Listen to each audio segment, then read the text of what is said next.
Assalamualaikum warahmatullahi wabarakatuh.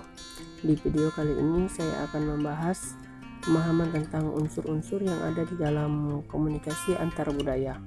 Untuk mengetahui apa saja unsur-unsur tersebut, sebelumnya kita harus mengetahui dulu apa itu komunikasi antar budaya.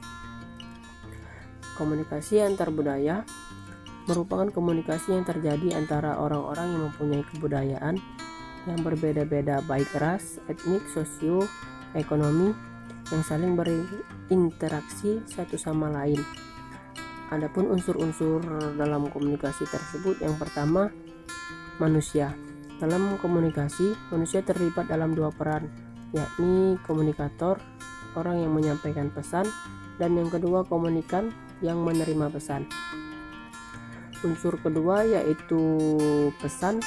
Pesan dalam komunikasi antar budaya terbagi menjadi dua, yakni verbal dan non-verbal, yang di dalamnya terdapat gagasan atau ide pemikiran ataupun perasaan seseorang yang ditunjukkan dalam bentuk simbol, mimik wajah, dan gerakan tubuh, dan sebagainya.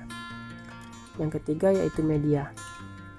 Media dalam proses komunikasi merupakan alat yang digunakan untuk menunjang suatu proses komunikasi agar pesan yang disampaikan oleh pengirim dapat diterima dengan baik oleh penerima pesan, yang mana media tersebut digunakan secara langsung maupun tidak langsung. Dan yang keempat yaitu encoding dan decoding. Encoding merupakan sebuah proses mengartikan atau menyandi sebuah pesan atau ide atau pemikiran ke dalam suatu kode, sedangkan decoding yaitu proses memberikan makna terhadap ide tersebut. Dan yang kelima yaitu kode. Kode merupakan sebuah susunan sistematis dari simbol-simbol yang digunakan untuk menciptakan makna di dalam pikiran seseorang atau orang lain. Selanjutnya ada feedback atau umpan balik. Feedback atau umpan balik adalah tanggapan yang diberikan oleh penerima pesan yang berupa tanggapan verbal maupun tanggapan non-verbal. Dan yang terakhir yaitu gangguan.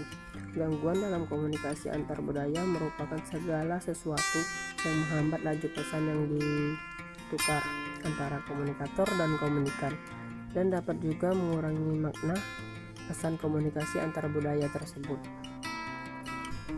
Dalam komunikasi antar budaya terdapat beberapa faktor yang menjadi penentu terjadinya komunikasi antar budaya. Yang pertama yaitu perbuatan. Perbuatan komunikasi menginginkan pemakaian lambang-lambang yang dapat dimengerti secara baik dan hubungan-hubungan yang dilakukan oleh manusia. Pada umumnya, lambang-lambang tersebut dinyatakan dengan bahasa atau dalam keadaan tertentu. Tanda-tanda lain dapat pula dipergunakan. Yang kedua yaitu adegan. Adegan sebagai salah satu faktor dalam komunikasi menekankan hubungannya dengan lingkungan komunikasi. Adegan menjelaskan apa yang dilakukan, simbol apa yang digunakan, dan arti dari apa yang dikatakan. Yang ketiga yaitu pelaku. Individu-individu yang mengambil bagian dalam komunikasi dinamakan pelaku-pelaku komunikasi. Pengirim dan penerima yang terlibat dalam hubungan komunikasi adalah contoh dari pelaku-pelaku komunikasi tersebut. Yang keempat yaitu perantara. Alat yang dibangun dalam komunikasi dapat membangun terwujudnya perantara. Alat-alat itu selain dapat berwujud komunikasi lisan, tatap muka, dapat juga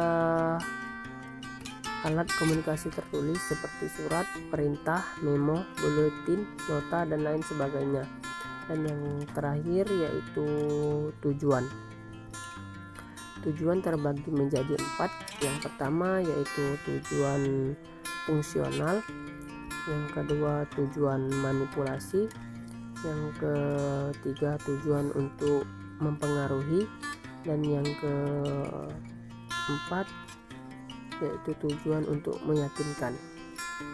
Mungkin itu saja yang bisa saya sampaikan. Semoga apa yang telah saya jelaskan dapat berguna untuk kita semua.